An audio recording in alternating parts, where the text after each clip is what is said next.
Salut tout le monde! Bon, mes prédictions pour le Ubisoft Forward. Bon, Ubisoft, on sait que Ubisoft a beaucoup de difficultés ces dernières années, c'est débile. Là, il va falloir qu'ils nous sortent des gros lapins de leur chapeau, ils n'auront pas le choix. Évidemment, je m'attends, comme qui en parle ici, ils vont parler de leur saga d'Assassin's Creed, comme l'Assassin's Creed X qui se passe au Japon féodal, le Assassin's Creed Nexus qui va être entièrement en VR, en réalité virtuelle, si on pourrait dire ça. Évidemment, le gros jeu Avatar qui est inspiré du film Avatar, Avatar Frontiers of Pandora. Ça aussi, ça pourrait être un assez gros titre, puis ça pourrait être un très très bon titre.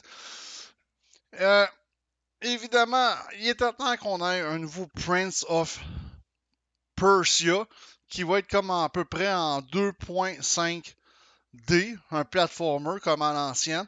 Je sais ce que j'ai cru voir.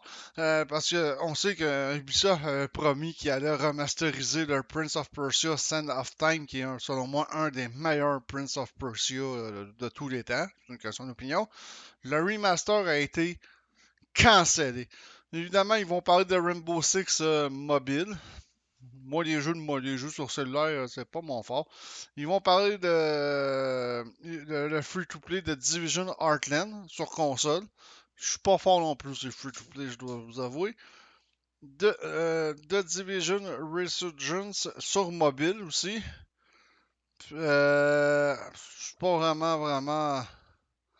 Hein? Puis ils vont parler aussi de Crew Motorfest qui devrait profiter de Ubisoft Forward pour révéler la sienne. Direction Hawaï, plus précisément l'île de Oahu, avec ce troisième épisode de Crew. C'était quand même pas si pire de Crew. C'était pas le meilleur jeu de course que j'ai joué.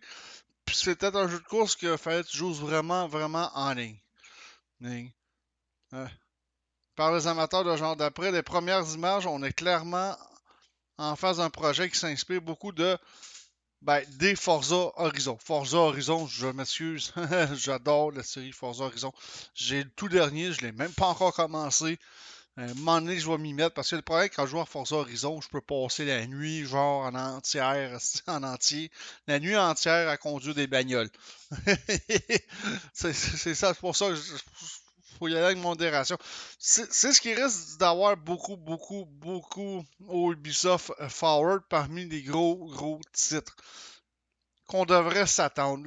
Sauf le problème, moi j'aimerais ça avoir des surprises. Le fameux Beyond Good and Evil 2, ça a été annoncé en 2008. Après ça, ils en ont reparlé, je pense, en 2015 ou 2016. Après ça, ils en ont reparlé comme en 2019 ou 2020 dans ces coins-là, 2019. Puis là, on n'a plus de nouvelles pantoutes du jeu. Ils disent Toho qui est en développement, mais on ne sait absolument rien. Est-ce que. Mais tu sais, on va avoir peut-être un peu plus d'espoir sur le jeu Star Wars d'Ubisoft Massive, encore très secret. On va voir le nouveau jeu Star Wars de ce côté-là. Puis, tu sais, rester un secret de Polichinelle aussi, c'est désormais officiel. Ils vont remasteriser le premier Splinter Cell, qui était quand même bon. C'est juste que Splinter Cell 1, c'était beaucoup de l'infiltration. Fait que les munitions que tu avais dans ton pistolet, fallait que tu les ménages de ce côté-là. Ah, parce que c'est ça. T'en avais pas à l'infini, puis tu pouvais pas rentrer dans le tas non plus pour tuer les ennemis. C'est pour ça que j'ai plus préféré le Splinter Cell, Double Engine, Conviction et compagnie. Là, on avait un peu plus de liberté d'action. De ce côté-là. Fait que, ouais, on va avoir droit à un Splinter Cell remaster. Puis il y a le cas de Skull and Bones. Ah mon dieu. Skull and Bones, là, ça, là. Il a été retardé à de nombreuses fois. Le jeu pirate serait prévu pour décembre 2023. Parviendra-t-il à maintenir le cap? J'espère, parce que là, ça fait genre depuis 2017-2018 qu'on attend ce jeu-là, Skull and Bones. À un moment donné, il va falloir que Ubisoft livre la marchandise de ce côté-là.